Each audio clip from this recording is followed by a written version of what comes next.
Je vais terminer en faisant un assemblage du document, puisque je vous rappelle qu'en fait, on a des ressources qui ne sont pas dans le dossier d'assemblage original qu'on a utilisé. Donc, si je regarde sur mon bureau, on a le dossier d'assemblage sur lequel on a commencé à travailler. Et en dehors, on a un dossier Birds qui contient l'image PSD qui est utilisée.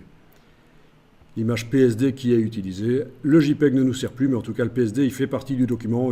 C'est une des ressources du document, et pourtant il n'est pas dans le dossier d'assemblage VS10 ici. Mais c'est pas grave.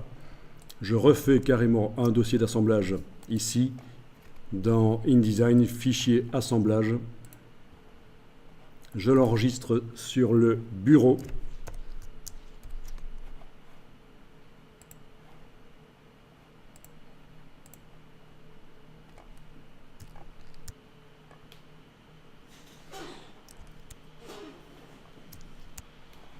Voilà. Donc, sur le bureau, je me retrouve avec ce dossier-là d'assemblage. Je vais le renommer. Je vais prendre le texte là, copier, aller le coller là, modifier, version 11. Voilà. Et donc, le fichier PSD qui était utilisé par le document 66 dans le dossier VS10, ce fichier PSD devrait normalement être utilisé par le document 66 dans le dossier VS11. Si je vais voir dans le dossier Links, qui contient tout ce qui est utilisé par ce document 66 dans le dossier 11, je devrais retrouver le PSD,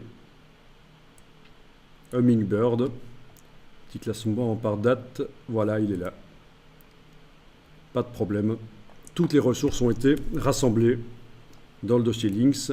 Je peux donc éventuellement ou pas zipper le dossier VS11 et le transférer. Donc là, je fais un clic droit compressé sur le Mac.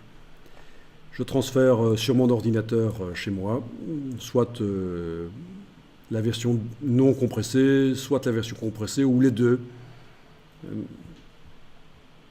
Donc voilà, ça va pouvoir passer.